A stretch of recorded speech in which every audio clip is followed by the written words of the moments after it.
SVPod, welcome. Stanford Steve is here. Red is here. Red was very excited. Very excited to come up and greet everybody. Not sure he's excited about the bed. We'll find out. See if he decides to lay down. Probably not. No, he will. Huh? He will. How are you? I'm good. I'm just trying to keep up on this portal. Like, I don't know how the coaches do it. It's insanity. Yeah, it's really not great. No. I honestly don't know how long you can exist in this space. And everyone says the same thing in the sport. We've said it. You just exist in this mayhem of what it is. Try your best to hang on to people you have. There's 4,000 people in the portal, 8,000 people in the portal. There's just, I don't know the number, half the sport. It's an insane world where there's nothing to stop anyone from doing anything, including paying guys just as much as you want. The NIL clearinghouse supposedly was going to have to say whether it was worth it or not, but these schools are just like, prove it. Come check me. Literally. So you're Texas Tech and you got a billionaire that wants to be great, and you guys made it, and then it didn't go well in the playoff. And what's his name? Chad what? Cody Campbell. Cody Campbell. Chad Campbell's a golfer. That's why I always get it confused. Cody Campbell. Major winner. Very good, Steve. PGA. Golf Insider. It's around the corner. Not really. Masters commercials on the air though. People like when TGL. There you go. Couple weeks. Doubleheader tonight. Yeah. Yeah, man. He's like, hey man, we got a taste. We're coming back. Good for him. Good for Texas Tech. You've got a guy that's just going to throw as much money as it requires to try to be good. And no one can stop you because there is no salary cap like there is in the NFL. There are no contracts of any kind. So you just go get who you want. Every year, this is what it is. This college football playoff semi is the year of the portal. Like half the people involved came from the portal. Mm-hmm. Beck, quarterback for Miami, quarterback of Georgia last year. Chambliss, quarterback for Ole Miss, Ferris State last year. Oregon, Moore was at UCLA 2 years ago. And who am I missing? Heisman Doza. I beg your pardon. He was at Cal last year. All their first year at the school. Correct. No, Moore's been there. First year starting. Sorry, at their new school. You got to have like all these parameters. And of course, Indiana's got their new quarterback. They just went and got Hoover from TCU because that's what you do. It's just, I don't know, man. This is what we're going to just do forever because we don't have anyone in charge, because there's no collective adult in the room anyone will listen to who can govern anyone. Yeah. Chambliss, I guess, is appealing for a 6th year for a medical redshirt. Just stay forever. Stay in Oxford forever. Appeal if you get it. Appeal next year. Some court will say you can stay. You just keep doing this until infinity. Games are good, but it's everything else that's just going to ruin the sport. I don't want to be hysterical over here, and it'll keep going, but I don't know. It's just dumb. Seriously. I'm with you. No one will fix it because they can't, apparently. Collective bargaining, and then you see, well, why would they agree to collective bargaining? Because people won't pay you if we don't eventually create some sort of contractual that binds both ways. Both ways. Did I miss the greatest game of the year last night? Oh, you didn't see it? I laid down with my youngest and out. And I woke up to just what I saw You were in the midst of it. Just seemed like the Illinois State-Montana State game was just theater. It was so good. And this is what's crazy. You know who's in charge of the FCS playoffs? I don't. The NCAA. And they hit an absolute home run.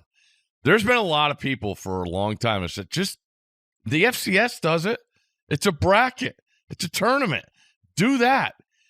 And they've done it for years. I mean, the travel I can't get over. Like, what Illinois State? They went down to Southeast Louisiana, went out to Fargo, went to Philadelphia, went out to UC Davis. And now they can do it, but not D1. Yeah. Or BCS School. or whatever the whatever. called. CFP. I don't know. But they absolutely hit a home. Like, in Nashville, right? Yeah, Hasselbeck was walking out the other night at work. He's like, that game's in Nashville. I'm like, please don't tell me it's at the Titans Stadium. He's like, no, they're playing it at Vandy. I'm like, this is going to be unbelievable.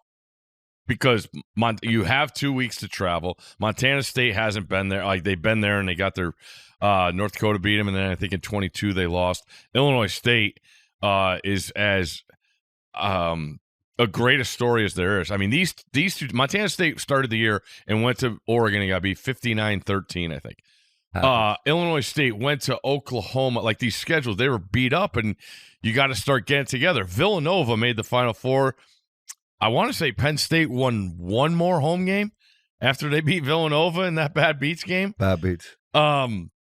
So you had everything. Illinois State was the Road Warriors. Montana State was the top dog. And it was incredible. The place was mobbed, and the play was so good. And then it just became mayhem. In this day and age of fourth downs and going for it, Illinois State battles all the way back. Tied it. From 28-7. I was able to piece it together like Memento. I went in reverse. But Just unbelievable. The playmaking ability. Our guys, Flem and Brock Osweiler and Stormy, are on the call. I'm so happy for them. First of all, because I got to hear them calling a great game. Second of all, the way they are, being the West Coast crew for the most part, they get stuck doing Mountain West games the whole year. All due respect. And they had Montana State the last one. So, like, you had guys that were familiar with the team, and the game was just incredible. The Illinois State coach, after the first quarter, does his interview, and his guy just got called for OPI, and he's like, Stormy's like, how do you keep your heads level, amidst a championship game? He's like, I don't know. That call was horrible. And Story's like, thanks, coach. Dave's like, well, maybe we're not going to get level heads here during the play. But it was fantastic. The crowd, Montana State had 9 false starts. They were going on the clap, and it was so loud, the center was getting spooked. Now, there could have been some stuff by the defense, maybe, possibly. 9 false starts. No plan B, and they still get there because of a blocked field goal, a big decision by Illinois State with about 55 seconds, I think. A blocked extra point in overtime too, right? Correct. And the issue was the field goal in regulation was a bad snap. You see the holder have to reach for it. The timing's all messed up. Mechanical. And the edge guy gets it, and then the extra point, the holder, he just drops it. And but then Montana State hits a 4th down and 10 in overtime. Taco. Unbelievable. Unreal. I sad I missed it, but it was insanity because it was so well played, and then it just became mayhem. Mistakes are happening. Teams are capitalizing. The one thing I didn't realize is on the blocked extra point, okay, Montana State picks it up, and they're going to go run it back. For 2. And they still have their possession. The field goal kicker gets a hold of the guy from Montana State and just rips him down by the face mask. No flag. Montana State gets the ball first down from the 25 like normal. So you could... On a blocked extra point, it's like the portal. There's no rules of any kind. Just mayhem. Do what you want. I'm serious, like run off the sideline. Pull off a mallet. I couldn't believe he's like, Montana State first down. I'm like, so there's no penalty. You could do Well, that makes sense if you think about it. Like, what are they going to do? You're not going to get a snap.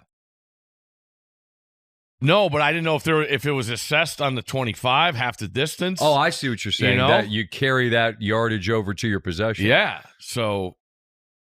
Yeah, as soon as they get that block, just everyone on the sidelines chase them. Yeah. Coaches, old mascots. Sounded awesome. No, it was incredible. And it was a championship game. In Nashville. Like, I looked it up. They were 10.5-point dogs to Oh, Illinois State. And they were rolling. And Illinois State made adjustments on at half, and Montana State couldn't do a thing until overtime. Wow, great game. I missed it. Lay down, my little guy. He's in a big. Bedtime goes. Everyone, all right. Story, brush teeth. Story, go to the next one. But then now, little guy's like, "Will you come back in and check on me?" At the end. So, of course. I know what that means. Will you lay down? Bonus lay down time. And he's got these little Christmas lights around his desk in his room. Mm-hmm. So it's like that perfect Christmas light glow in his room. Not light, but just like enough where you could see each other, and you go in and he's so happy, and he just sort of grabs your arm and wraps it around him. And I'm telling you, I was out. You were leaving. Nah, man. Like, that's as happy as life gets. The house is calm and quiet. No one's fighting at anyone. Everyone's just peaceful, and your little guy's just so happy you're there, and you're so happy to be with him, because it's like these moments will fade, and sooner than later he won't want that, but he does right now. And so, and that little Christmassy light hugging your child, and I knew that game was going. I was like, I'm gonna go watch that game. No, I'm not. Woke up. What day is it? Where am I? You know, you get those. You must get them a lot. Every morning. Well, as when you travel a lot, hotel, right? Forget it. As much as and the travel is compounded by odd hours with you, where you got to be waking up constantly, just thinking, where on God's green earth am I at the moment? Yeah, your alarm. I set about 4 alarms, but still, that first inkling of, all right, where are we? Hotel. What day is it? Do I have a radio hit? What time are we on? When am I on with radio? Who am I on with? Out west, always dark. Yeah. But yeah, home run last night for all involved. Sorry to Illinois State. They played their asses off. Yeah. But you know what? You can honor yourself in defeat in a way where everyone just goes, man, that team right there, that was they did. That's I mean, I don't know. I'm sure they don't want to hear it. I'm not trying to be patronizing. I'm being sincere. I think when you play like that, even though you lose, people have an appreciation for you. Now, anyone on your team who's good, someone's just going to come pay them a shit ton of money and they're going to leave. Watch out. Sorry. That's how it goes. Mm-hmm. And then next year, they'll go someplace else because there's no rules. Correct. Of any kind. Thousands and thousands and thousands of people in the portal. Okay, and I'm not mad at anyone. Campbell, Texas Tech, I'm not mad at y'all. We'd all be happy if we had one. You know, every school would love to have a billionaire that decided, here, my money's your money. Because there's no one that can police you. No one's going to check the NIL to see if it's a reasonable offer or not. No one. And I think the adage, though, too, Sky, is like, obviously, you get a chance, get your money, to your point. For the kids? Yeah. 1,000%. But no one's that good. What, for that much money? Yeah. Agreed. And there's been buyer's remorse at plenty of places where you spend the money and it just turns out, oh, this guy can't do it. Well, you're going to still give him the money. And no one wants to hear this. And, oh, pearl clutching. I'm not pearl clutching. It took me forever to get a degree. I couldn't have done it if I went to 4 schools in 4 years where my credits didn't transfer and all the rest. And when that money runs out, you say generational money. You understand how taxes work? You understand how agents work? Mm. Don't just take their number and assume that's what it is, because it isn't. And let's say you get 2 or 3 years of that. Fantastic. Now you're 25 and you made a bunch of money. Now you're going to get a job because you're not going to the NFL in most cases. Mm-hmm. Oh, well, we're going to interview you for a job. Did you get your degree? No, I didn't get my degree because I had like 4 credits at the end of it. Oh. They're in the mail. Seriously. There's that after the fact. No one wants to hear it. I understand, but it's a real life thing. System it's not geared up to screw people as much as it once was, where people who should have been participating in all this money all along should have been getting some. However, in some ways, it's set up. You're getting paid for your time, but you're getting probably chewed up worse on the back end because I can't imagine anyone's graduating. And graduation rates don't matter anymore because you don't get punished for anything. Again, no rules. I did see Akron couldn't go to a bowl because of APR. I didn't know that to your point. I didn't know that was real. They should have just sued. Or Akron. Zips. Go Zips. I don't understand. Well, maybe that's how it works. It's what's the old line, UNLV got in trouble with something and Cleveland State's going to go on probation, right? Yeah. Someone's got to pay, so you just take it out on Akron. I don't know if that's what happened. I don't want to misconstrue the situation because I honestly don't know the what situation that happened, but I don't know. That just doesn't bother. That doesn't. I'm not morally upset about it. I just don't understand how you keep track of it, and it's such a bummer that the part about organically growing programs and seeing players that you watch go from being the freshman that, oh, maybe by the time the person's a senior, how cool is it? Graves Vasquez will always be the example for me at Maryland. Watching a guy who stayed and by the time he left was the ACC Player of the Year, made himself into a first-round draft pick, went to New York and sat in the stands so that when he got picked, he got to go up. That was our guy. 4 years we watched it. That's so gone and done. No, that's what was great about last night. It was just there all you go. out. Maybe that was the appeal. No, but competition. It's, I saw a crazy number. I don't have it in front of me, but I'm sure you saw it too. I think Bruce actually wrote it about where the Elite 11 quarterbacks are. Yeah. So it's unbelievable. Three from 2 years ago are already on their third school. 3 are on their third school, and I want to say Bruce's article about the Elite 11, and my math will be fuzzy, but it's 80% of them have transferred, and 3 are on a third school. Mm-hmm. I saw Rashada, right, the guy that was going to go to Florida, that sued to get the money. Who ended up at Arizona State, then Sacramento State, and now in the portal. Georgia again. Was in there. I think he got a title with Georgia. Yeah, went to Georgia. Then Sac State, he's in the portal. Again. Air Nolan. I don't know, man. There's just no adult in the room to put his or her hand up to say, hold on. Everybody. We have to do something. No, we don't. We got a collective. Yeah? Yep. Agrees to a new deal every fucking year. Every year. And this is where people will turn it around. A lot of folks I see in media, and then the coaches do something. Oh, it's the players? There's 4,000 players in the portal. So, yes, it's every single player who every single year is a free agent. Yes, there's way too much coach movement too. But there are buyouts with that. And someone has to pay for that. Whereas the players, every single one of them for every single team is a free agent every single year. Who thinks that will continue to be feasible? I don't know. Hey, watch the games on Thursday and Friday. The games will be fun.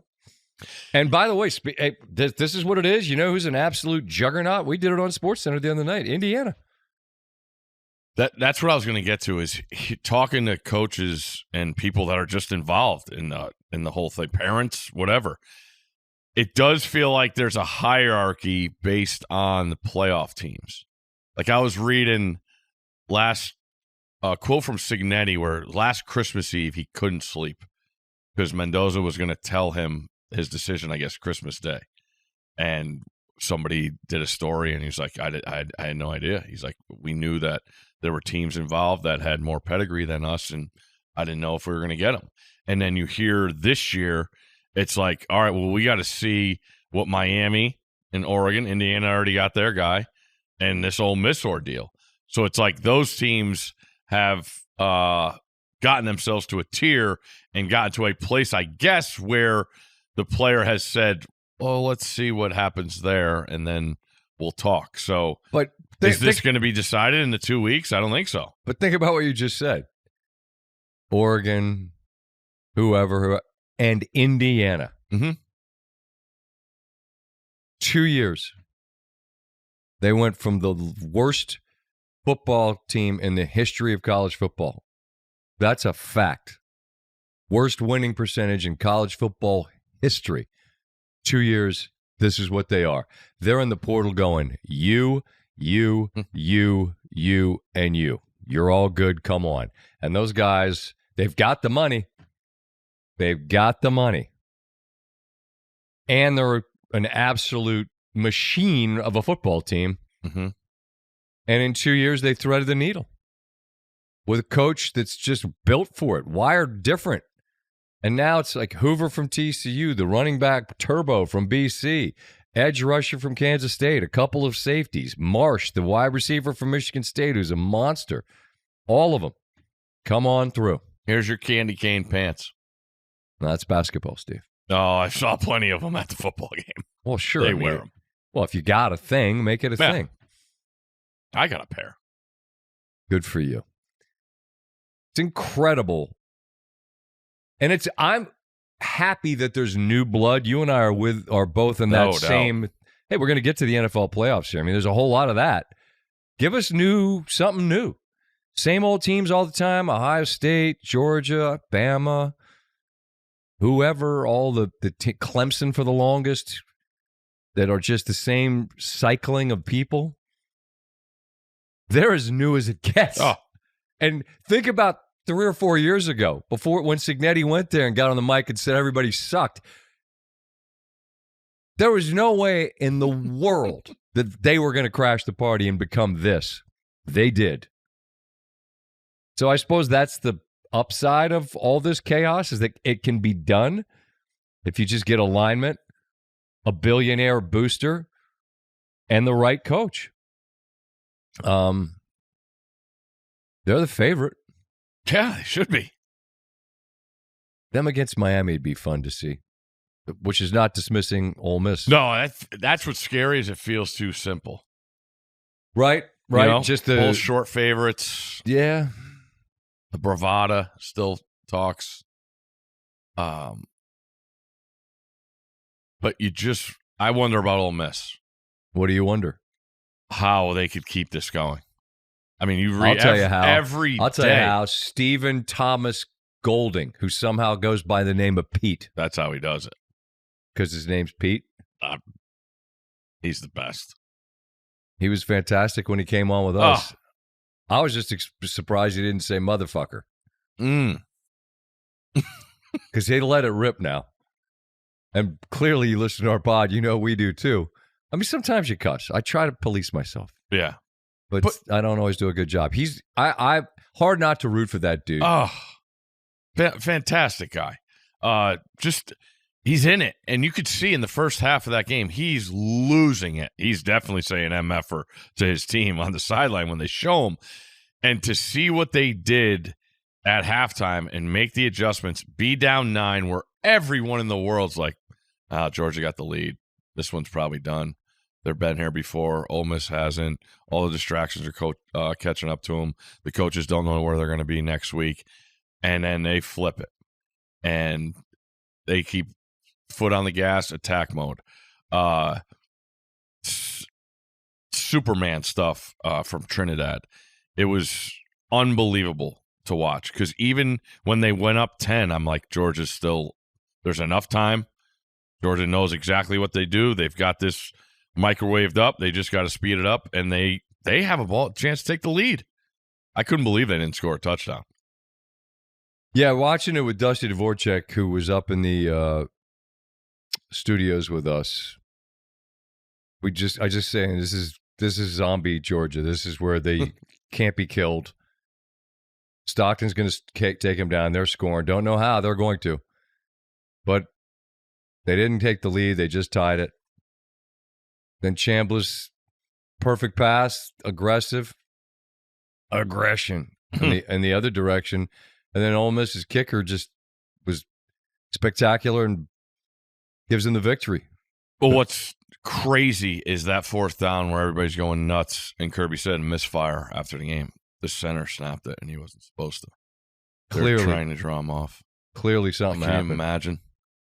No, because that's not a mistake they make. That's brutal. And it's the backup center. He was awesome against Alabama. Bobo's an All-American. This kid steps in, and he snaps the ball when they're trying to draw him off. And just a brutal way. Just going back and watching the things, because I was most interested in the Georgia rematch with Ole Miss. The first game, now these are the middle four guys, linebackers, D tackles. The first game against Georgia, Daugherty's linebacker, 86 snaps. Eccles, D tackle, 75 snaps. Harris, the other D tackle, 73. Perkins is their everything, 70 snaps.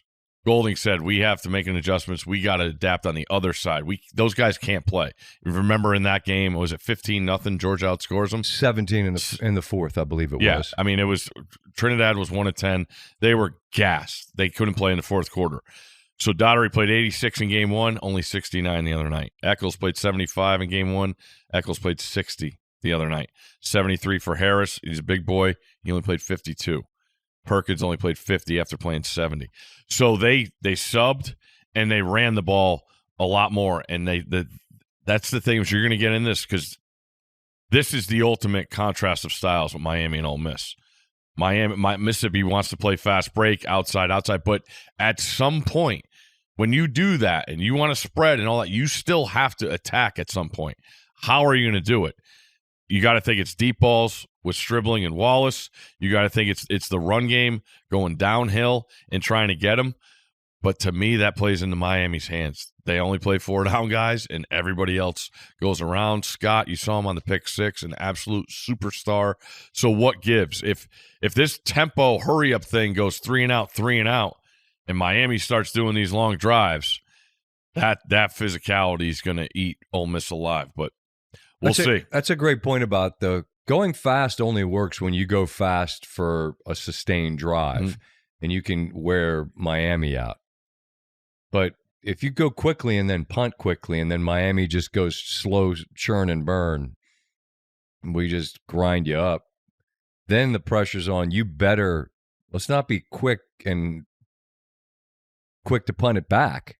You're going to need to sustain drives. But I don't worry about Mississippi's ability to move the football. They do it against anybody. I just think it's fascinating contrast, theoretically. It's awesome. Fascinating contrast. Awesome. And I think both coaches love what they have. You know, if you go back, I have this, because I went back and watched that one too.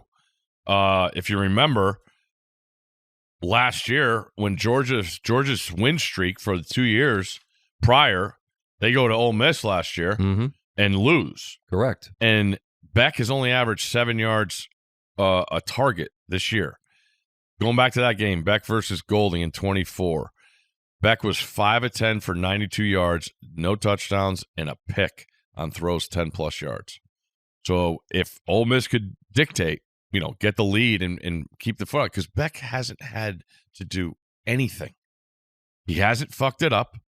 He's thrown for 220 yards in 2 games. Not a lot. And these are 2 wins we haven't seen Miami win in 20 years, 25 years. Well, they trusted him to throw it on third down there close there late. 241 yards, 2 touchdowns. One of them is that flick to Tony. Combined yards. 1 pass play over 20 yards in 2 games. When we get to the NFL playoffs, you're going to hear me say the same thing. If you can run it and play defense, it's a recipe that's going to work. Doesn't move the needle in terms of conversation or fantasy football or whatever else, but run the ball and play defense. Yeah, too boring. What's wild is of the 4 teams that are left, the one no one's talking about is the team that was everyone's darling for years because they were Autzen, Phil Knight, cool jerseys, this and that. No one is talking about Oregon. No, and they're not the old shiny fast-paced team. They want to roll their sleeves up and buckle you down, and shut you out on defense. Yeah. Bully you. They put Texas Tech in a locker. Hey, welcome to the party. Y'all having fun? What a cool story. 0. And plenty of chances. Your defense gave you so many chances because Oregon wasn't clean with their operation. Not at all. Texas Tech's defense was fantastic. It's just complete, much like we talked about with Texas Tech, that it was total role reversal because they've never played defense. Oregon's got the quarterback too that could go high in the draft, but they've also got a defense that's every bit as good as their offense, which is not brand new like Texas Tech, but it wasn't their calling card for years. No, and when I went back and watched, and that's why I picked them against Texas Tech, because since that Indiana game, they played teams you can make fun of them a lot. They're not good football teams, but Wisconsin's a very good run defense team. Iowa is excellent on the line of scrimmage. They ran for over 200 against both those teams. And you talk about making adjustments, and then you talk about they lose DeCorian Moore, they lose Bryant Jr. What do you got to do? We got to adapt. We got 3 running backs. They're not even playing the kid they paid the highest, speaking of transfer portal. That Mekhi Hughes from Tulane, they gave him a boatload of money. He doesn't even make it through the 3rd game. I don't even think he made it to the Indiana game. But then you got Davison, Whittington's your bell cow, and they have done it. And then what does that do? That opens things up in the pass game because teams have to bring guys. Everybody knows the deal. Bring extra guys because that team's good at running the football. And then was it Benson from Alabama, the receiver, has been monstrous. McClellan. Every game he makes a big play. Yep. And Sadiq is I can't get over. I can't believe how good that guy looks in a uniform. Kenyon Sadiq. There's no shoulder pads to cover his delts. They're just not made. Where's he from? Idaho. Okay. Yep. Small town. Wow. Imagine his high school tape. Imagine you played for the rival high school of Kenyon Sadiq and you had to deal with him. He ended up playing his prep senior year in the state of Oregon. Oh, I see. Yeah. One of those deals? I think so. Well, still, at some point, he's playing flag or something in Idaho. It's insane. He's incredible. Yeah, no, he's talented. So that's, what it was, Thursday, Friday? It's just, what day is it? Today is Tuesday the 6th. And you leave early to go to the desert? I'm leaving after this. Okay. Yep. We'll be in Atlanta Friday to do our show. Fired up. Hell yeah. Bring your winter jacket. It's going to be cold again in Atlanta? No, it's freezing in the dome because that garage is right there. The rare outdoors that somehow work indoors. It's a dome, but not really. Strangest situation I've ever encountered. It's crazy. How is it? We're inside. How is it freezing? Why is it a wind tunnel inside?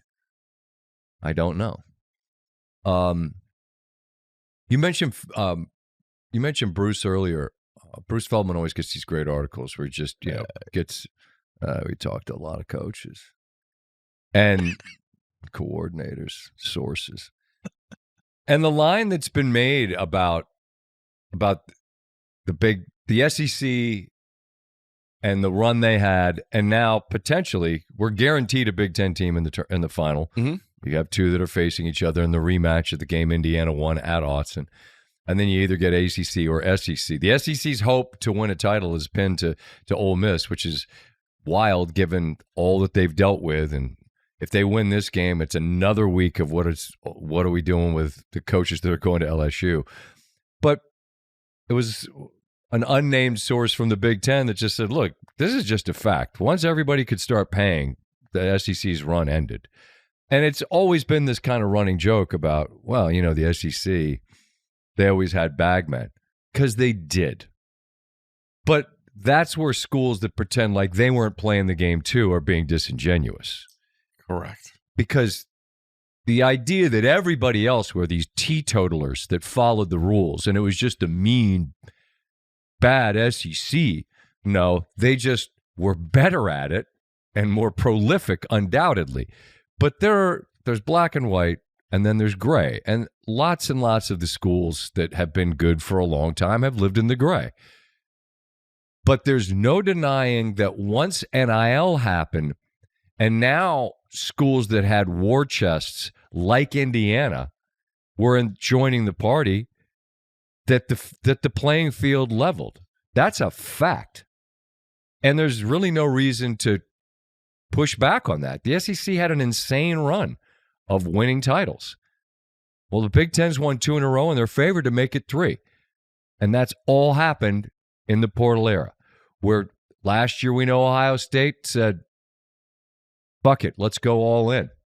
Just because you go all in doesn't mean you win, because other schools, plenty of others. Penn State. There you go. How'd that work out? Pinstripe Bowl in the snow. Steve, bowls in the snow.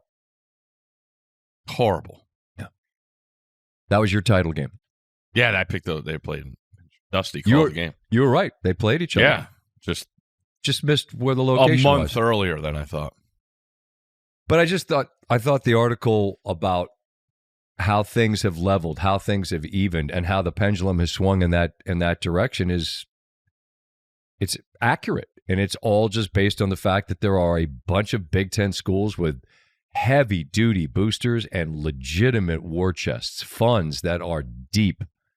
And the tagline the SEC made years ago about it just means more, it gets thrown back in your face when you have a bad bowl season and you're about to potentially see the Big Ten win another one. But that's what has happened. The plus for the sport with NIL are many. It's that a lot of schools that have big-time boosters and funds, not just related to the Big Ten, as we keep talking about with most notably Texas Tech, that's the sport now. Yeah, I still. So, do you believe that whoever wins the national title, that's the best conference? No, the Big Ten is very top heavy, because very top heavy. Their best are really, really good, and I think the depth of the SEC is still better. It's just after the bowl season this year, where games heavily went the other way, it's a bad time to be saying that. I just think if you watch that league in the regular season when we don't have opt-outs and people in the portal and whatever else, I feel like the depth of that league is still significant, that league being the SEC. Whereas the middle and bottom of the Big Ten is not great at all. And that's why I wonder if those teams having success in these bowl games matters. Because my biggest gripe about all this, more conference additions, and in the midst of this, Big Ten is acquiring Oregon and Washington and USC and UCLA. Yeah.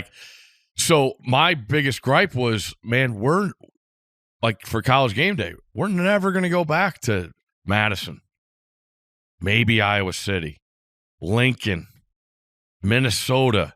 Like, those are such fun places, and the fan bases are so good. But what that's done in the additions to the Big Ten, it's just pushed everybody down. And I look at Wisconsin, I'm like, that's as proud a program in my upbringing. I lost my last game to them. They had it rolling for multiple decades. One of our favorite places and times ever was the Ohio State's night game, run the opening kickoff back. Madison, best sports town, best college town in America. I did that rant, and and we meant it. From reading that article, that's what I took from it. I was like, well, when you're talking about this Big Ten, you're talking about Oregon, Michigan, Ohio State, Penn State. Indiana now. Let's not miss them. No, but the rest of them, like, if they don't get, I'm not saying all the way invested, but if they don't start making adjustments, you're setting yourself up for almost what we're getting in the SEC. You're going to have a hard time catching up with generational institutional wealth of a Michigan. Phil Knight, Mark Cuban. I mean, that's these arms races. That's why there's a ceiling of some kind to be just instituted. Feels like it's necessary. Yeah. Just because the NFL, which is the king of everything, has a cap. Otherwise, Jerry Jones would just go, we're gonna, pay Dak $12 billion. I just found the conversation about it It made me think just about the reality of what the sport is at the moment, and what it's created is a new class of heavy hitters, many of whom are at the very top of the Big Ten. And so, I mean, potentially 3 in a row for that conference. And 3 in a row without possibly one SEC team in the game. Which all coincides with everyone being able to spend money. That's all. So just math. Correct. Or it's just a crazy little coinky dinky. I can't figure out what happened, but I don't know. Seems like maybe it's a little bit of that.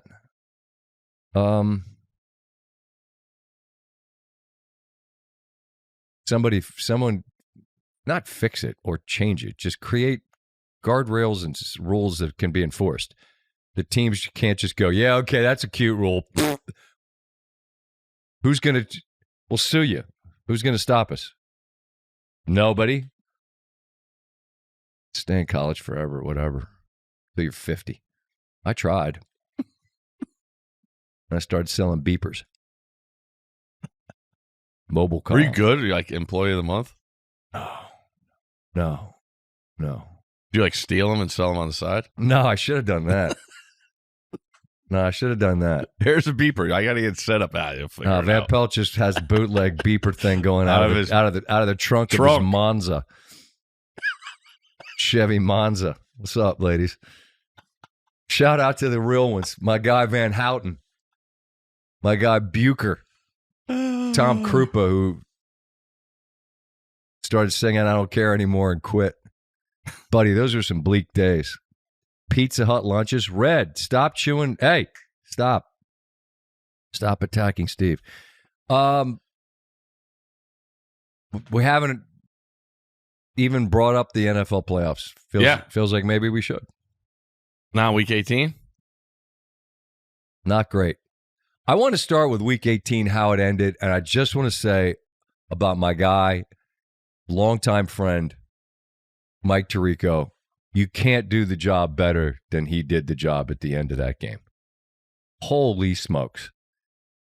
I don't do play-by-play, but I went back and listened to the play-by-play over and over yesterday just because it's as well as the job can be done. The fourth quarter of that game is completely unhinged, and it's back and forth. Lamar Jackson's ad-libbing and making incredible, impossible, outrageous touchdown throws, avoiding sacks, giving him the lead. Aaron Rodgers, no Kyle Hamilton on the field for the Ravens. He's picking them apart, back and forth. Who's going to win? Pittsburgh's got it. No Baltimore. No Pittsburgh. No Baltimore. Well, now Baltimore's got the kick to win the game. And Mike gives you the backstory of Justin Tucker. Then they show a shot of Rodgers, that this could be the end. And then he's painting the picture with a story of how they found Loop and they believed he was built for the moment. And then it's the precise number of words used that was just enough, not too many, not too few, to get it to the last play of the regular season for the win for the North. Snap, hold, good, kick, no good. It's just incredible drama.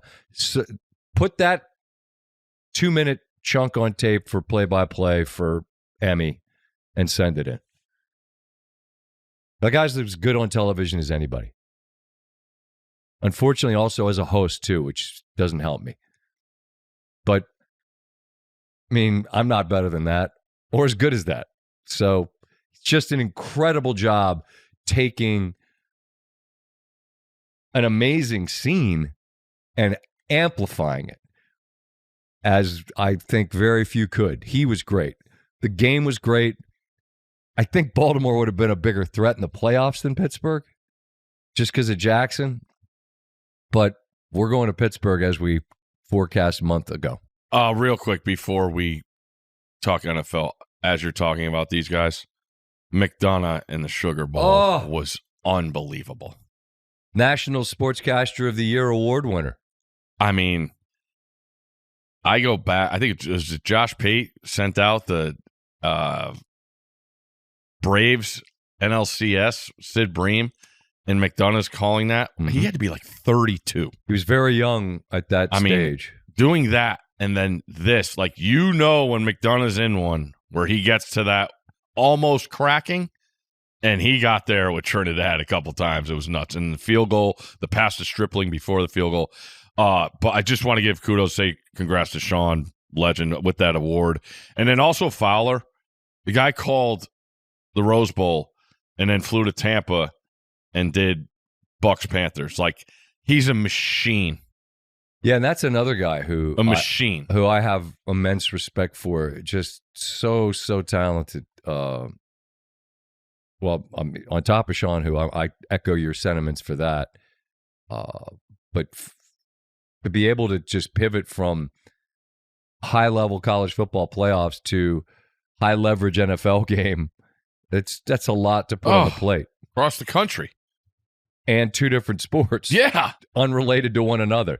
There's no overlapping of information. And then every year after the title game, we'll see him. We'll have a cocktail after the title game, and then he flies to Melbourne mm-hmm. for a month. It's pretty good down there. Why can't we get that as a gig? We could come on after matches. Go down there, just hang out, flip-flops. They like the action. That place is spectacular. I've been there twice. Just takes 3 weeks by air to get there. I feel like it's interstellar. You wake up, you don't know where you're at. What continent are we on? What solar system is this? Sorry for distracting. It's quite all right. That got Pittsburgh in. Yep. Our guy Cap sent us some notes this morning about it. Just people have seized upon this. No excuse for Josh Allen. You understand he plays one side of the ball, right? You understand there's two sides of the ball, right? You understand Buffalo's rush defense is 31-32, right? Wrong. You don't think about that, because if they lose, and when they've lost in the past in his road games, he's never won a road start. Never, ever. He's hung points. It's the defense. Two sides of the ball. Imagine you're Jacksonville. You just had an 8-game winning streak where you outscored people during your 8 games by more than anyone outscored anyone in the NFL this season, and your reward is Josh Allen. That's a lot on both sides of the ball in that game. Mm-hmm. That's a sneaky. People are going to look at Green Bay and Chicago because of the 2 games they played, longest rivalry, etc. And I think that's the game people will seize upon. But I think Jacksonville-Buffalo is the most intriguing game of the weekend. I don't think anyone still believes in Chicago. I don't think they do either. They're underdogs at home. Or they're a very small favorite. Yeah. Beg your pardon. I got that wrong. They're laying 1 1/2. That's a couple sharps just taking the home team. Is that what it is? Yeah. No, I love every game. I really do. Because this Rams thing, I got to see it. I mean, that game was up for grabs in the third quarter. With everything on the line. The Rams, the Eagles, the Bears. Uh-huh. I was expecting a lot more.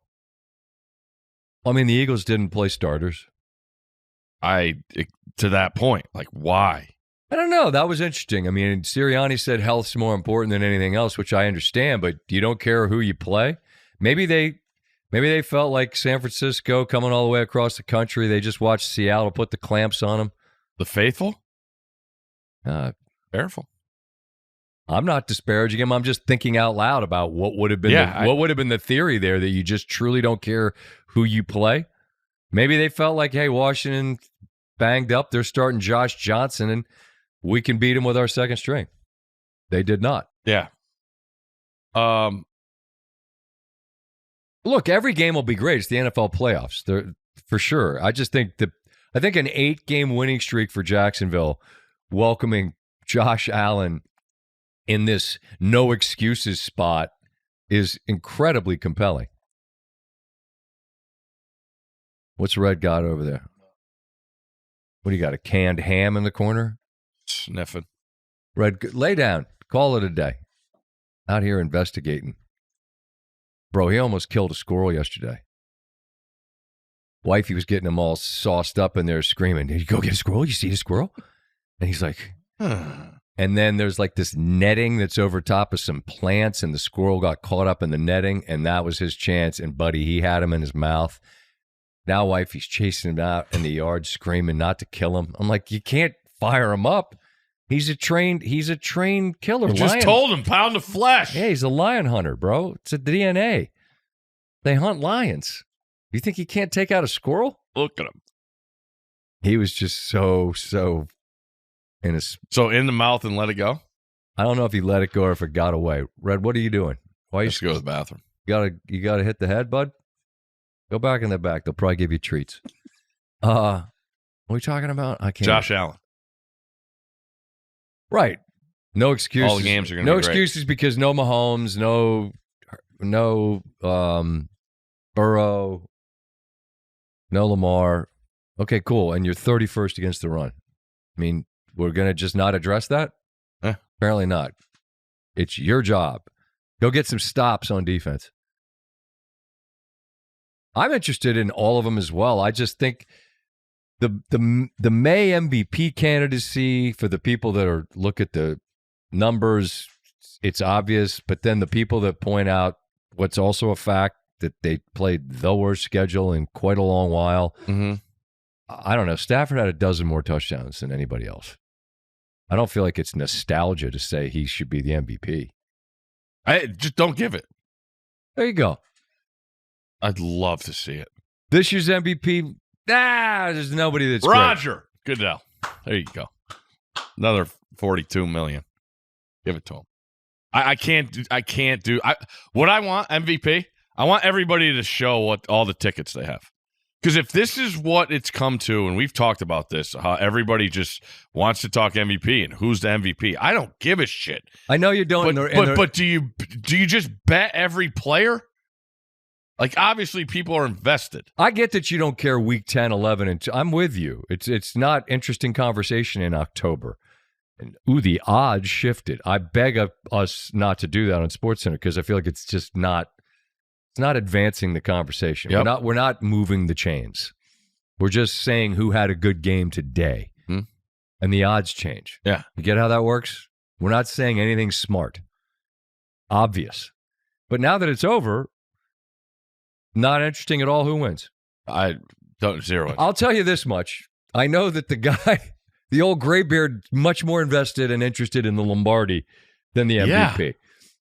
Because I guarantee if you ask Drake May, he'd say the same thing. I'm certain that that's true. I'm certain that's true. We don't care, to quote Mike Tomlin.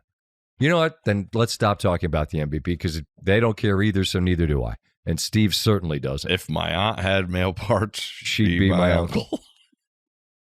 That's such a wild sequence, man. I mean, good for Mike Tomlin, embattled, whatever, and he gets to do this and the blow the kiss, which he's done through the years. Guy misses a 44-yarder, which is the only reason that we're not talking about Lamar's fourth quarter. But he missed.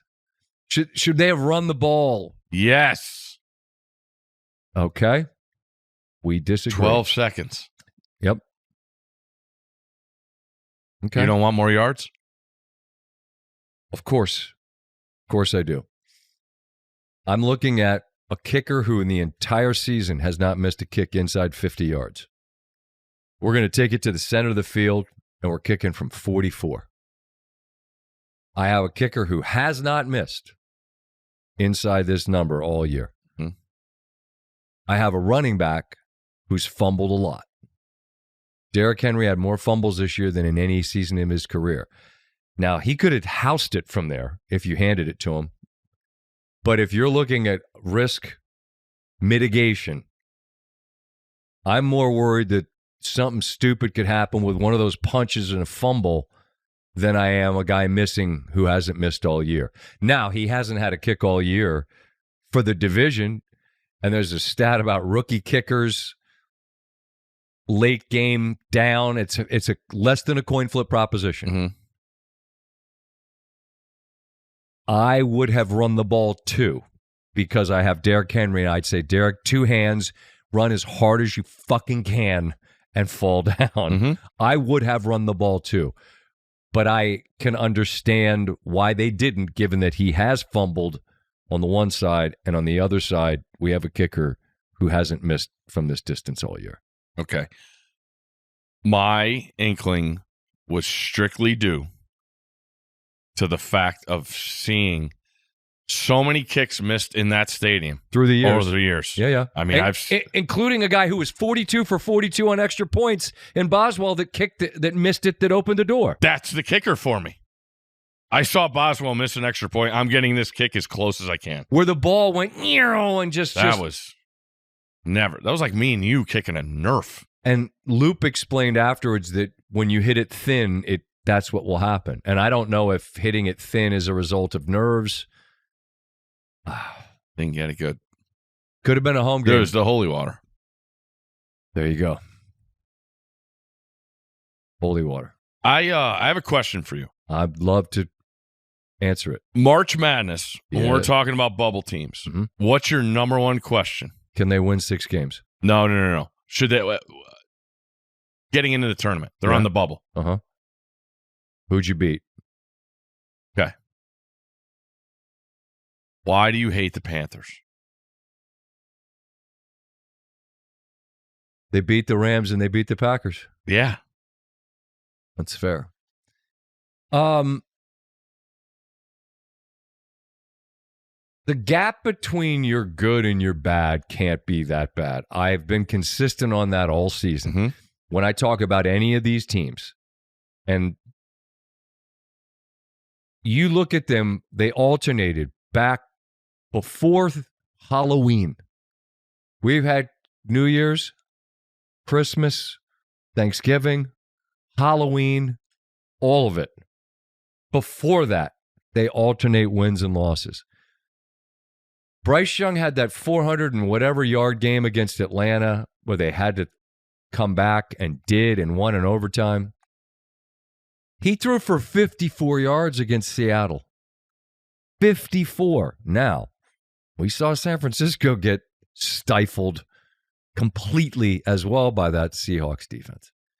I don't hate them. No, I know. I shouldn't have said hate. No, I know. I just don't think a team who is so incapable of any sort of consistent good play is one that I care to watch.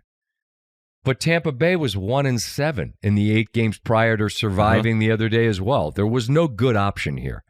They did beat the Rams that was one of their good windows. Stafford turned it over some. Bryce Young hit some monster 4th down throws. It's hard to ignore the fact that Seattle years ago hosting New Orleans in a game that wires this team in the playoffs, Beastquake, Holman, they won that game. Sure did. So 4:30 Saturday on CBS, we got a window where here they come. Keep pounding and all that. Okay. I don't know that it makes sense that they should get a home game. I think there's got to be a way where you That's say, my point. Okay, we got to change this. You earn the right to be in the playoffs. By rules, someone has to represent the division. Yeah. But you damn sure don't get a home game. No. Because you're at 8 and 9, you're not worthy of that. Seed it out. It's not that complicated. It's not. It's just math. It doesn't change anything. Well, it changes where the game's played. Home games. But I'm saying, like, who's playing what? There's what, 7 teams make it, right? 14, Steve, of 32. It's almost half. That's too much. Well, that's, yeah. And one team. I started to say, how dumb is that? One team gets a bye. I'll say it's not as dumb as me getting ready to say it's a third, but that's 42. That's fake bracket Math, because they reseed. Do you like the reseed? Yes, I do too. Reseed makes sense. Having a reseed is. Let me stop. Reseeding suggests you understand that having the first round the way you do is dumb, because reseeding is saying, well, the one should play the lowest seed moving forward. That makes sense. Applying that same logic, then the lowest win total should not be hosting a game. And they are. And Panthers fans, I know, get exasperated because they're not wrong. We beat them. Yeah. I know. But I'm not wrong when I say that when you all are bad, you're just terrible. Maybe none of this matters at all because maybe Seattle doing what they did to Carolina and then doing what they did to San Francisco in back-to-back games is just what they're going to do and be throughout the playoffs. The problem with that logic is I watched the Rams go up there on a rainy night and hang 30-something on them in a game they should have won. Huh? I still like the Rams. Oh, I know you do. You love the Rams. I've been consistent. But you're going to have the Panthers. Am I? Yeah. Tease them? And the Steelers. Oh, yeah, Steelers. No one's betting the Steelers. No, they're not. I'll take a shot with the Steelers. Well, I'm going to have them. Yeah. In my brain. But also, I like Houston, though, because their defense. Well, this is a big. That's what my point is. Everybody, Sheehan started it, and everybody's picking the Texans. And no one's going to have the Steelers home. Watt's healthy. Steelers. We're going to be there. Cam Hayward and Tomlin come walking out. It's the best. They have the worst scoring defense of anybody that's in the playoffs. Who, Steelers? Correct. Yeah, but this is January. What does that mean? It's time. They're going to play Renegade. They're going to get their best. They're going to play Renegade, and everything's going to be great. Bane's going to come in. Let's flip up the field. Batman 4. I was raised in the darkness. Pittsburgh's scoring defense is the worst. The best scoring defense is they all make the playoffs except for Kansas City and Minnesota. Top scoring defense is Seattle, Houston, Denver, New England. Then Kansas City, Minnesota. Jacksonville, Chargers, Rams, Green Bay, Buffalo, San Francisco, Cleveland. Good defense. Kind of an outlier there. The worst scoring defense that made the playoffs is Pittsburgh. That's fine. Is it? Yeah.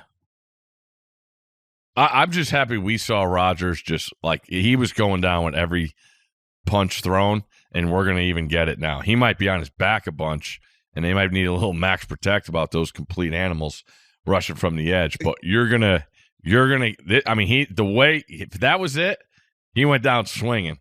I mean, was he 42? No. Correct. No. Yeah. Wow. And he was. I mean, his hand is all bandaged up. Double move. Works every time. I fell down.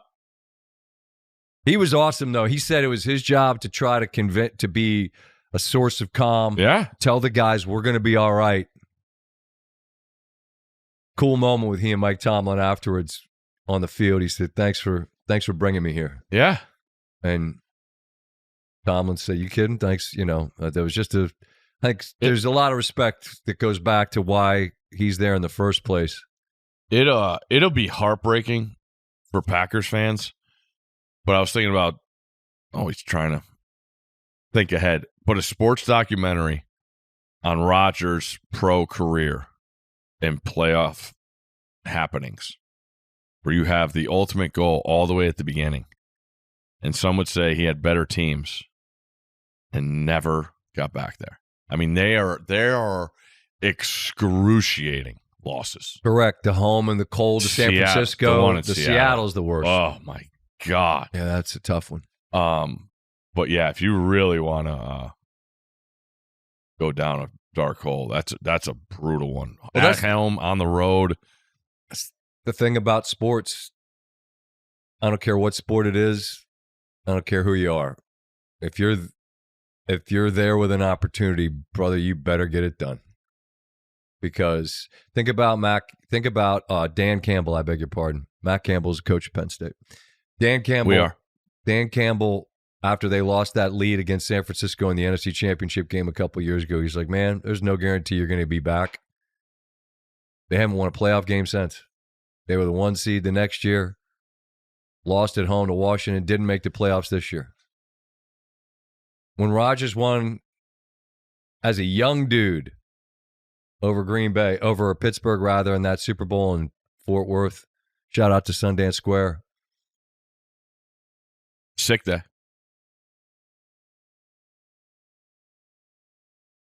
Buddy, I wish I did get drunk. I wish I did go get drunk. I wish I wasn't laying on the floor of the bathroom in Fort Worth with the single worst case of explosive butt in the history of the world. I wish that Friday, I wish that was a better story. Oh. Statute of limitations is expired. I'd tell you now, hey, I went out to the tequileria and got just zooted. Not what happened. That was a bad one, boy. Oh, God. I had to excuse myself from the table. Almost pooped my pants at a big high Super level. Bowl shindig. I almost had the Super Bowl shit dig. Could you excuse me for just a quick, excuse me. And it's like the quick steps happening. And it's like, I don't know. Oh my, what is this? It was out of nowhere. Anyway, no one wants to hear about this. That was that week. But yeah, that was however many years ago, and the guy hasn't been back to that game since. Never got back. And he's been great. Wasn't like he got hurt and fell off a cliff. No doubt. It was awesome the other night. Real quick. What? My buddies and I forever, we've always said these first two rounds, find the blowout. There's one. Well, I always look for who's the road team that wins because road teams tend to be good in this spot. Last year, the only road team early was Washington. Yeah, and what did Cap say? He had a great number on that. Find the blowout? Yeah. Road teams were 5-19 in the wild card round in the previous 4 seasons. Commanders were the only road team to win. The other one was nuts. Josh Allen is 0-4 on the road in his playoff career, but the Bills have averaged 27 points per game in those losses. He doesn't play defense. Dan Marino is the only QB to ever lose his first 5 road playoff starts. Yeah, but hit the other stat about the number of games that the quarterbacks have won since 2020. Josh Allen has 7 career playoff wins, all since 2020. The 6 other AFC QBs this year have combined for 4 playoff wins since 2020. No excuse. Stroud 2, Rodgers 1, Lawrence 1. No excuses. Also, the Seahawks, when it gets there, have won 10 playoff games in a row at home with fans. When they didn't have the 12. Remember little Wolford went up there slinging it? No. Rams beat them. No fans. No fans. Got to have the 12. Got to have fans. Got to have the 12. Not just fans. The 12, Steve. Who's the blowout? Give me one. Patriots. Patriots blow out the Chargers? That number's so small. You got Bobby out and Needham. Dude, Chargers? Dude, Pats are laying 3.5, kid. Tease him? Come on. All they gotta do is win. Dude. I don't see a blowout because I can't see blowouts. Okay. Can't see blowouts. It does make me think. Remember Spygate, the undefeated year? The Patriots that whole week, and then I don't know who, they didn't suspend anybody, whatever. I hate Gate so much. I know. Well, that's what they called it. I don't say it. I just, what they did. Watergate was a hotel. It wasn't a scandal about fucking water. Watergate. It's a hotel. So anytime there's a scandal, you don't just put gate on the end of it as if it doesn't make sense. Watergate. Right, that's the hotel. Is it still here? Yes. Where is it? Downtown, Kennedy Center, right down there. Not a scandal about water.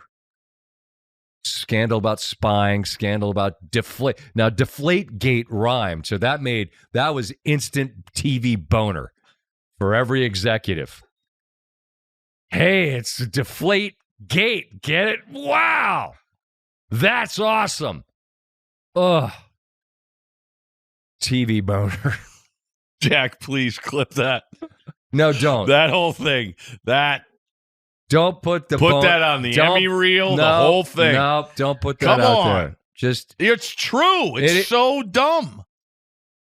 Well, right. Then it's the name of a hotel. Correct. Figure it out. I've said it, but no one cares. No one listens to you. No, they just say Spygate. Anything's gate. What were we talking about? I don't know. No, that Spygate. They played a Sunday night game. It was like week 2. And this ended up being the undefeated season. And the Chargers are coming in. And I had tickets to the game. My buddy had awesome seats.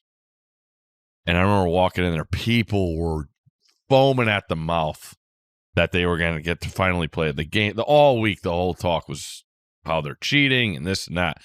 And they're like, let us at them. Who is it, Rivers?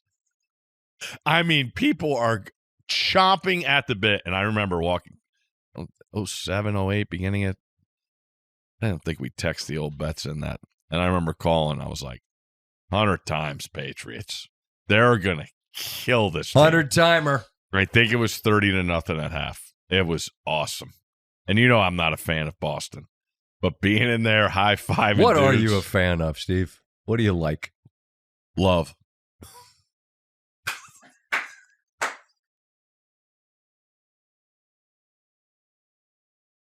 Is that right? Steve likes love. That's great. Winning? Sure. 100 times. 100-timer. That was big. Probably needed that one for rent. Probably just even things out, right? Yeah, exactly. Sunday night, trying to get it all back. We have the final roommate situation at Pooptown. How many? 1, 2, 3, 4. I have 6. The Jets. Pooptown. Holy crap. Were you guys horrible? You make the point. What are they supposed to do? They trade away their best player. I get it. But at least there's teams that sort of go down swinging. I'm putting the Giants in there too. Pooptown. If for no other reason than you guys can't stop winning games at the end of seasons that only impact your ability to draft. It's incredible. It's incredible. And also because I think about that stadium of yours that we drive by sitting there in the parking lot in Jersey. Greatest city in the world. And that's the stadium where the 2 football teams play. It's amazing. That's what we came up with. Rutherford. Cleveland. Pooptown. Yep.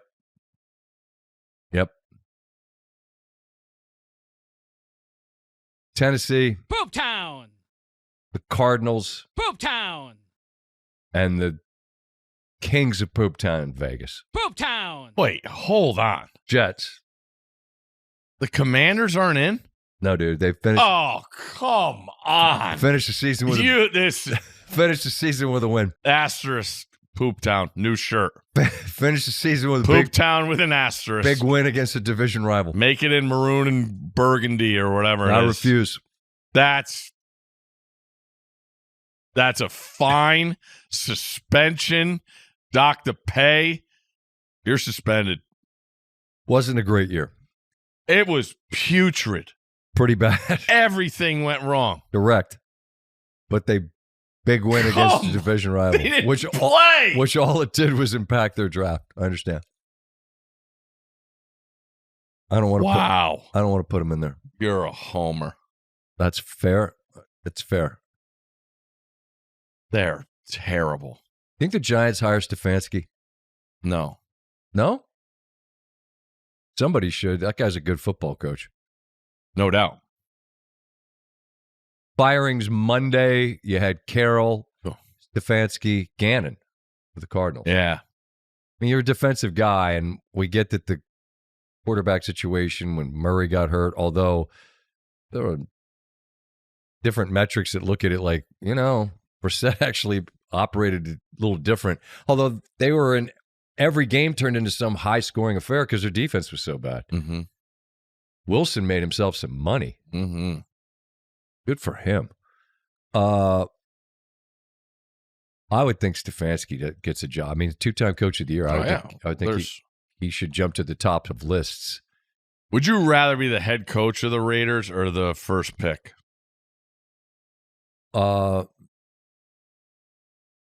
Head coach. Just go out there to the what's it called? Where's JV at? Summit? Yeah. Go out to the summit. get yourself a steam, hit some balls, drive on down, run, get a whistle, run some plays. I'm good. Sand net shorts wouldn't work in the desert. No, Speaking of explosive back end. get yourself trippage. Get yourself some high-waisted elastic band coach's shorts. Hit a double button. Right? Yeah. Big, heavy double Big button. The youngsters don't know. You guys didn't live in the day of the bike coach's every shorts. color. Every one. It's just a really It's like sandpaper. correct, because in the Sand net. Right? yes, Yeah, sand net. but in the fashion world, it's called hand. It's got when a fabric it's very soft. It's like they say they call it the soft hand. I believe that's the term. All I right. don't know. I did some britches at Georgetown. I was a No big men's deal. clothing, no big deal. I think I would say it. Maybe I said it wrong. No big deal. I might have. No, Was that before or after the beepers? I was pre-beepers. Whoa. Pre-beepers, I was down at Britches of Georgetown, which no longer exists. Oh. That thing was a staple. Those that know. Warthog shirts and high-end clothing. That place was the spot, bro. So that's where you became Styles McJohnny. That was it. Got the taste. Yeah, but I had a taste for their kind of neckwear and nice fabrics, and I had a beeper budget going. Yep, the back door. Getting fired from jobs Christmas week. North American Mortgage. Where you at? Where you at, Rick Knapp? You are not wrong to fire me. It was a series of not great spots, but Bridges of Georgetown. Buddy, we've all had them. Oh no, I know. I just when I remember them, it's like Staple. I can vividly recall a lot of the. Where was it? Down by like Wisconsin? That's right down there going into Georgetown. Like the one with the bank on the corner, right where M runs into it. Wisconsin runs right into it. Yeah. It was right on there. Okay. Yeah, that's where it was. Well, the hand of the bike coach's short was not soft fabric. Did you say hand? Hand. Seriously, Not it's like- ham. Google it right now. Google fashion and Google soft hand or nice hand. Fashion hand as it relates to fabric. Am I making this up? Fabrics. Fabric has see? Fabrics you feel pleasant, luxurious, right to the touch. A fabric's hand. See? I was using it right when I was trying to sell people a nice olive suit. Olive had a high trajectory there in the 90s. I had the hand, the feel. Okay. Anyway, no one gives a shit. Stop just belaboring this. No one's interested. I'm thinking of my guys though that were back. Who? None of this matters. I'll stop. I don't have anything else. No? I don't know. I wrote down a bunch of stuff. Did you see Tom Izzo last night? Yeah, he was when Paul Davis. Get the fuck out. I hate Paul Davis forever because he Ooh. beat Maryland in the Sweet 16. Was that the Gravis game? No. That was Corey Lucius. I don't know if he was on that. Oh, no, wait. No, Paul that Davis was- is that way was younger. that was right after the I title. think Paul had Michigan- 12 tall boys. Michigan State, they've done irreparable damage to us in the tournament. Mm. Yeah, he got kicked out. They put it on SC last night. Did you have... I watched Nebraska. Yeah. They don't lose. They were underdog? Yeah, That doesn't make sense. sure it did. It's you just expect Thornton and Ohio State to figure out how to win it at home. They didn't. Nebraska hasn't lost. They're top 10. They're a basketball school, which I guess is a good news because you got a quarterback that says he's coming and then decides, nope. Supposedly they had the guy from Notre Dame said he was coming. Minchie. And Yeah, then he didn't. Apparently he's going to Kentucky. Because portal, you could just do whatever the fuck you want. See Coach Kerr. What happened? Heave ho. Things are not great there. I'll let Russillo do the breakdown of Denver that somehow they beat Philadelphia with Denver's entire starting team out. My guy Pickett from Penn State went crazy. Yeah, they were great. Good for him. I liked him. He's like 6'1". I like all those. What was the guy during COVID? Leah. He got a little cup of coffee in the league. At where? At Penn State. Right. He went play for Cleveland. Yeah. We had him on during COVID. Yeah, he was great. All I'm thinking about right now is Pickett because he was down in Florida. He got down to Florida quick during COVID. He was like, I'm going out. Oh, what was Pickett that? Just played booty ball and would just back everyone down. Heck yeah. And get buckets. But what were you going to say about Kerr? Things are haywire out there at the moment. To hear him say, what did he say? Expiring dynasty, back end of the dynasty? Yeah, we're fighting the dying of the light. Yeah, I just watch him and the joy of coaching Steph Curry for so long and still doing it. It looks like the other shit is adding up. And I mean, everybody gets to a point whether you're enjoyable and everybody has their demeanor when they're on the court. It just doesn't look enjoyable for him. The deal with Kuminga and whether he's playing and minutes and this and the roster overturned, Draymond doing his thing. I don't know. It's how fast that went, and to be there and be at those games in the old arena, and now everything's yeah. I mean, good Lord. And now going to this new place and Steph on the back end and Clay's already gone and Draymond's, I don't know how much longer he has. Like, it feels like the Warriors when I was in college, which wasn't great because you always went to the game to see the other team. It's crazy. It's you hope always one last run, but I don't know. It's crazy to see with how good they've been and he's been. The impact he's had and immediately when he took the job. I just thought it was crazy. We get Wemby back tonight. I know what I want to say. If Sunday was the last game for Travis Kelce, I just want to point out something that not everybody has gotten to know Travis for. Obviously, his life off the field and his fiance and everyone, like that storm. I mean, we were in the middle with the games, and that's all people talked about. Is she coming? Is she coming? Is she coming? On the field, I just want to say he made it cool as hell to be a tight end. You watch Gronk before him, and he's just this muscle. We never seen anything like him. And you see Ozzie Newsome, hand in the dirt back in the day. And then you see Kelce just revolutionize the position. I mean, swagger, shake, shimmy, couldn't guard him. Could not guard him. And I get it. He was playing with a great quarterback for the most of the time. But the man made it cool to play the position. And off of that, look how many guys now are difference makers at that position. I mean, Andy Reid gets a ton of credit for putting him in that position. But on the field, man, that guy, people are going to go, the game's changing and numbers aren't what they used to be. What that guy did for that position, I'll never forget. And I wanted to say that because everybody's going to talk about all the other stuff and all the other shit. But as a football player, man, it's incredible to watch. Incredible to watch.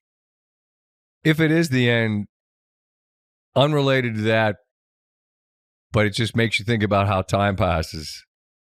He's in the montage of bad beats from the Belk Bowl, and it's Mike Patrick, rest in peace, and he's just Kelce, yeah, and and they've talked about it a lot on their pod about back in the Cincinnati days, and it's wild for us who have done this as long as we have to have the frame of reference that goes back to before he became that guy. And then because he had that swag and he's this handsome, charming guy, and then he lived in that reality dating world space which he now says, oh, God, I regret that. But, hey, man, we've all got episodes. Yeah. Not shout out to Mobilecom. Pizza Hut lunches with my man Stink. Not every chapter is the one that you read and go, I was really thriving here. Oh.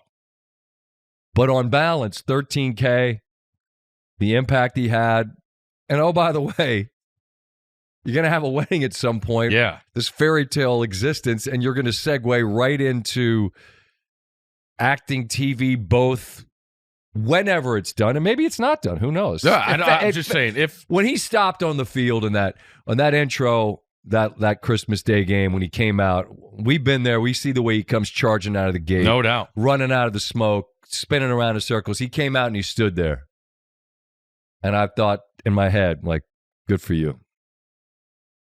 If you could slow the record down and hear the music and feel it in real time and let yourself feel it. That's what I told McDonough when I texted him. I said, congrats on the award. I said, don't do that thing where you blow it off. So you're going to hear from everybody. And it's because you're that guy. You deserve that. Don't blow off that feeling of the adulation that you've earned from your peers. You know what I mean? And that dude's the king of the kingdom. Well, Mahomes might be, but he's been one of them. Did some shit on the field, man, that we're not going to see. I mean, you talk about giving defensive coordinators nightmares. Buddy. That's running out of the tunnel.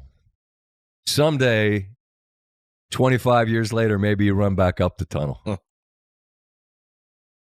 How'd that go? It was crazy. I didn't know if I was ever going to, because I told you it was diagonal, completely on the opposite side of where our set was, and watching the rain for 4 hours. Not great. Saturday and being in the dark. Hold on a second. Last game of your football life, playing for Stanford with a jungle gym on his arm after he dislocates his elbow. Last game of your career was in the Rose Bowl, and now all these years later, back there in the Rose Bowl. And we talked about it the other day about, do you go back up the tunnel? Go ahead. Yeah, so we did. It was pregame. They were just letting fans into the stadium. And I walked back up from the field. First off, I didn't realize it's way longer than I thought. Secondly, I think they call it the drunk tank. You ever see those places? It's like the jail in the stadium. But I remember that one being, it was just a fence. Now they've boarded it up now. It's nicer. But, like, that was what you saw on your way to the locker room. I remember that vividly at the Rose Bowl for the visiting team that was at. And so it was Alabama's locker room. Obviously, they were the road team. And went all the way up, and I turned around, and it's crazy. When you down the stadium, I videoed it. Went back and took a video. But to be able to see that stadium with every person in their seat, like going back and thinking about it, and for the most part knowing that was the last time, it was pretty crazy, man. Had family at the game. It was the last one. All that stuff came back thinking about that. It was deep. And I was by myself, which I wanted to do it, and then people just started screaming at me. Like people that there was like 75-year-old ladies, 4 of them right on the first row. They went they went at 5 a.m. thinking they could get in. That they could go to college game day. I don't want to pop the bubble of warm feelings, but they couldn't get in because it's not a regular college game day. Correct. And my little guy loves college game day, but we put it on the other day. And he's like, what's this? I said, what's wrong, buddy? He goes, this isn't game day. I go, it is. He goes, there's no one there. They're not kicking the field goal It's on exactly that field. what he said. He goes, they're probably not even going to do. I said, there's no kicking contest. And he goes, well, this sucks. He was just, no, thank you. So the IU ladies came for this show that didn't happen. My little guy's like, what is this? It's pouring rain. And my man's in the tunnel trying to process some real emotion, man. Yeah, it was a lot. I did watch every nook and cranny of how they removed the tarp. It's pretty amazing. I bet. Like, they just take leaf blowers and get all the air under the tarp, and then they just have like a wall of 10 guys just walk. So the air stays under the bubble, and it's all coming off. Sure. The issue was it was all coming to the farthest corner from where they started, and that's where my feet were. So I'm glad I knew this was going to happen. It happened a couple years ago, but I had like 2 pairs of shoes, 4 pairs of socks. Like, it was as wet as you could, as wet as it could be. And I can't believe no coaches, no assistants, no players on the sidelines didn't go down. Because I'm telling you, like, when we walked at the PGA, for sure. What do they call it? Not hydroplaning, but like when you walk and your foot, the water comes over. Well, when you know, get, like you're submerged. For sure, but much like the PGA, when you get really, really tightly mown, perfect grass, and there's that little film of water, it might as well be ice. Yeah. It's that slippery. No doubt. And so that was all on the sidelines. And I'm walking the sidelines, going to the tunnel, walked the sidelines like 6 times pregame, and I'm like, somebody's going down. Somebody. And I'm like thinking about Cignetti, like with his pullover, zip undone. Like, he better not go down. Glasses get all broken. But nobody did. And then obviously the field was pristine, man. But there's a lot of talk about having a national championship game there this year or in years to come. They got to upgrade. They have to upgrade. Yeah, I think that there's a nostalgia piece for why you'd want to do it there, and I get it because of that it represents something, not as personally as it does to you and the memories of what it looked like that day, people that were there to who've been with you from the beginning to cheer you on and all. I get that. That's yours, and that's really cool. But that place represents something to a lot of people. Yeah. The idea of the sunset in the mountains. And the sun actually came out at the very end for Indiana. But the problem is the venue, the logistics of it notwithstanding, which is an incredible pain in the ass to get there because it's in a neighborhood. But to be the permanent site for the most important game you're going to play in the sport, it's just got to be more than a pretty postcard in people's mind. Yeah, they like literally got to do suites all the way around. Like, that's what you have. That's what's required in 2026 and beyond. I mean, look at the Super Bowl. It's a corporate event forever. You know why? Because there's suites all the way around, and every stadium is a new one, and there's more and more suites, and that's where the money is, and that's what people want to do, and the people with money, they make things go. So, yeah, it'll be. But our hotel was basically all IU, and to see grown people come back.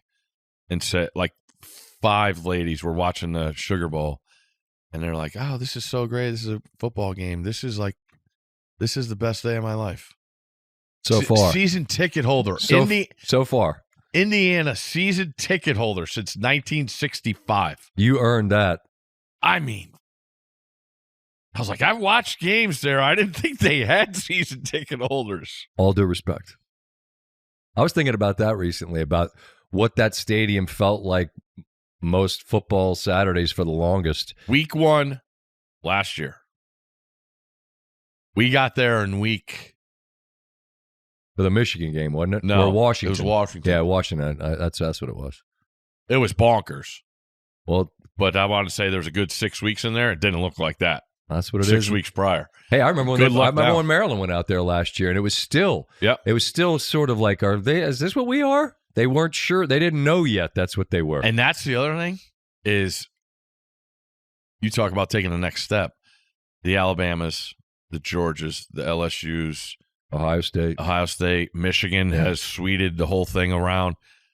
When do you start investing in your facility? At Indiana? That's exactly what I mean. Because it's concrete seats. Correct. Like, but that's the thing. NIL, you could quickly put your money together and have it. It's instant. Facilities take time. Yeah. So you could decide right now, this place isn't good enough for what we now are and the level of buy-in. And you got to be careful though, because What if the NFL calls for Cignetti and he's like, see ya? And as quickly as it happened, poof, it goes away, and you pour 9 figures into an upgrade in your stadium, and it goes back to what you were, and you're Cinderella and a pumpkin again. You know what I mean? That's the tricky part about facilities, is that it takes a while to make it from what it is now to what you might want it to be and what you could support. You know what I'm saying? Yeah. But you need your program to still be worthy of that kind of facility when it gets finished. And it can't happen overnight. I think it's got to be a number of season ticket holders.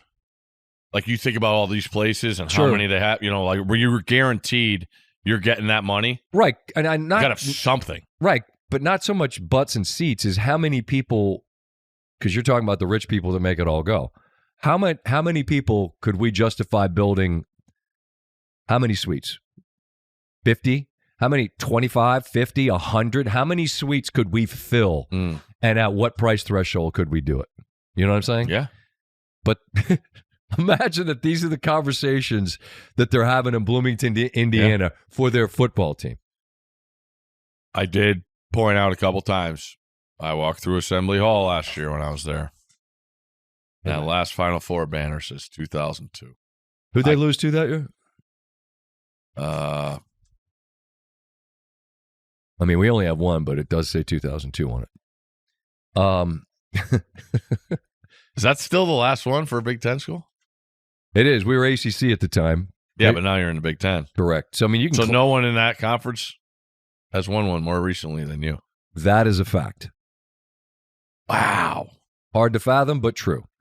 Michigan could be the saviors this year. They play tonight, I think. I see all this, who's going to beat him? Someone's going to beat him because it's college basketball. I looked at it last night. They go to East Lansing January 30th. Not far away. They play Iowa. Iowa's good. They play Purdue. Do they come in a snake pit? Oh, they already did. They already did. Maryland had a 9-point lead in the second half. They're at Penn State tonight, given 21. Lay them. They win by. Ooh. Texas Tech, Houston tonight. Where's that game? Houston. Dudes against dudes. That's strength on strength. They beat them there last year. Tech beat them. Yeah, and it was just an absolute rock. Caslin got thrown out second quarter. I mean, first half. Big 12's loaded again. ACC most improved. You can't say the ACC sucks anymore. I won't. You know, we put a team in the Final Four. We? Yeah. Oh, that's right. You're Stanford. I forgot. That got Duke at Stanford, I think.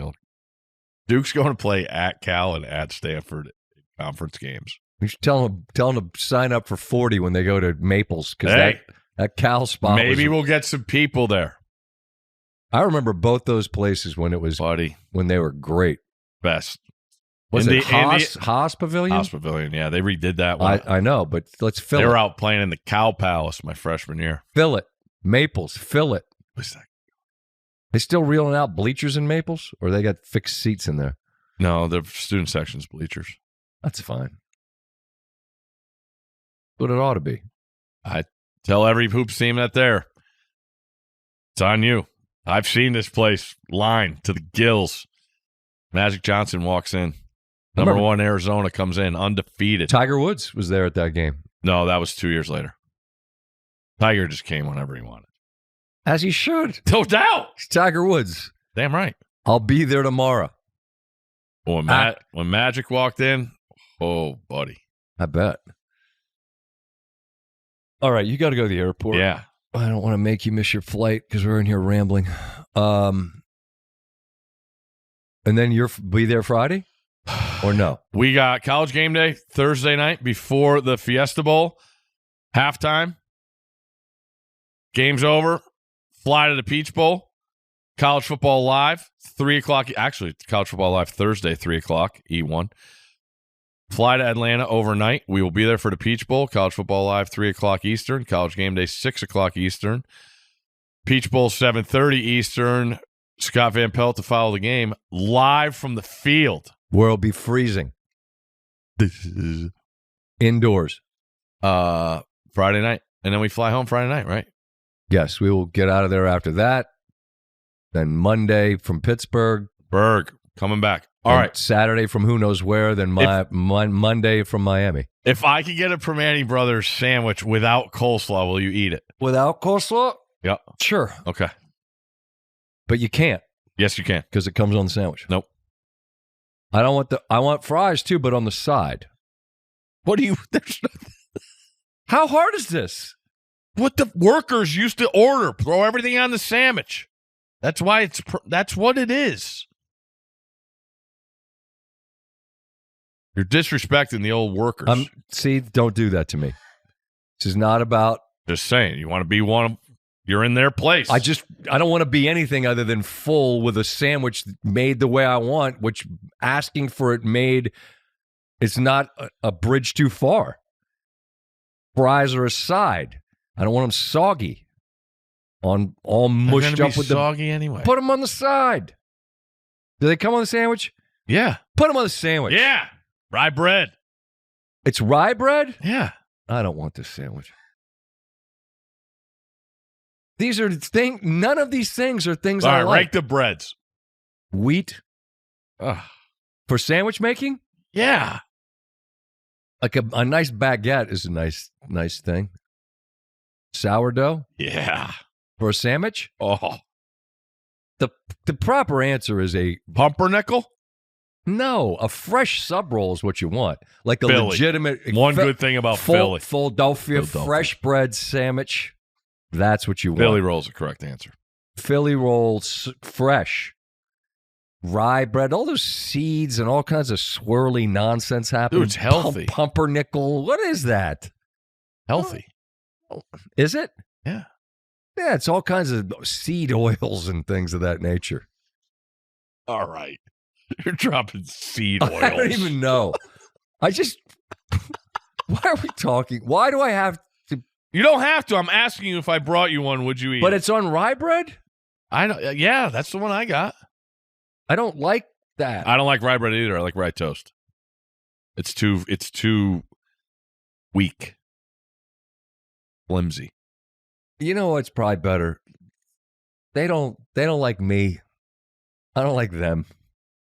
Just stay over there. I'll stay over here. We just keep but you got to go to them. I don't got to go anywhere. I'm going to I'm going downtown. Nothing but love for that place. No, it's going to be awesome. It's going to be spectacular. We're excited to go there. We had a little kerfuffle. We had disagreement about how a sandwich. Right. I didn't think it was such a big deal to say, don't put the thing on there that isn't on there. It comes on there. Not if you don't put it on there. Here we go. Taylor's. Yeah, there you go. Roommate plays. There we go. Every day in college. Apparently they were playing under pressure before the kick. Renegade. They played Renegade, then Baltimore was like, cool, here's a touchdown in your eye. Boom. Maybe the under pressure worked. All right. Go to the airport. Safe journey. Yep. We'll see you. We got TGL Tuesday. We got Sports Center. We got after the Kansas TCU tonight, right? Correct. Fog. After Fiesta Bowl Thursday. After Peach Bowl Friday. After Saturday, I think we get a day of rest. Sunday, we're on after playoffs. Whatever. We just work because we're happy to. Hang them and bang them. Bang. Tee them up. Let it fly. We'll see you guys next week here, and we'll see you on the TV somewhere.